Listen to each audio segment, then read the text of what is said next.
Udumbanchola police പിടികൂടി റിമാൻഡിലായ bike മോഷ്ടാക്കളെ police വീണ്ടും കസ്റ്റഡിയിൽ വാങ്ങും. രാജാക്കാട് കുമളി പോലീസ് സ്റ്റേഷൻ പരിധികളിലെ വാഹനമോഷണവുമായി ബന്ധപ്പെട്ടാണ് കസ്റ്റഡിയിൽ വാങ്ങുക. ഇതിനോടൊപ്പം ജില്ലയുടെ വിവിധ മേഖലകളിൽ സമീപകാലത്ത് നടന്നിട്ടുള്ള ബൈക്ക് മോഷണങ്ങളിലെ പ്രതികളുടെ ബന്ധത്തെക്കുറിച്ചും പോലീസ് അന്വേഷണം ആരംഭിച്ചു.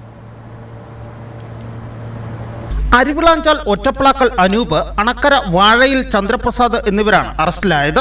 കാന്തിപ്പാറ സ്വദേശിയുടെ മോഷണം പോയ ബൈക്കിനെ കുറിച്ചുള്ള അന്വേഷണത്തിലാണ് പ്രതികൾ പിടിയിലായത്. ഇക്കഴിഞ്ഞ 8-നാണ് ബൈക്ക് മോഷ്ടിച്ചത്. ഈ ബൈക്കിൽ അടിമാലി ഭാഗത്തേക്ക് പോകുമ്പോൾ അപകടമുണ്ടായി ആശുപത്രിയിൽ പ്രവേശിപ്പിക്കുകയായിരുന്നു. തുടർന്ന് പോലീസ് നടത്തിയ ചോദ്യം ചെയ്യലിൽ യുവാക്കൾ ഉടുമ്പൻചോലയിൽ നിന്നും ബൈക്ക് മോഷ്ടിച്ച കേസിലെ പ്രതികളാണെന്ന് തിരിച്ചറിഞ്ഞു. കാന്തിപ്പാറ കമ്പനിമലയിൽ ജോയിയുടെ ബൈക്കാണ് മോഷ്ടിച്ചതെന്ന് പോലീസ് കണ്ടെത്തി.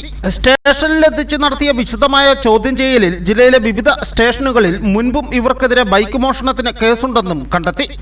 രാജാക്കാട്, കുമളി എന്നിവിടങ്ങളിൽ നിന്നായി 4 ബൈക്കുകൾ പ്രതികൾ മോഷ്ടിച്ചത് കഴിഞ്ഞ ദിവസമാണ്. ഇതിൽ എഫ്ഐആർ ഇട്ട് അന്വേഷണം നടത്തിവരവെയാണ് ഉടുമ്പൻചോലയിലെ മോഷണക്കേസിൽ പ്രതികൾ പിടിയിലായത്. ഇന്നലെ നെടുങ്കണ്ടം കോടതിയിൽ ഹാജരാക്കിയ പ്രതികളെ റിമാൻഡ് ചെയ്തിരുന്നു. രാജാക്കാട്, കുമളി മേഖലകളിലെ മോഷണവുമായി ബന്ധപ്പെട്ട അന്വേഷണം നടത്തുന്നതിന്റെ ഭാഗമായാണ് പ്രതികളെ കസ്റ്റഡിയിൽ വാങ്ങുക.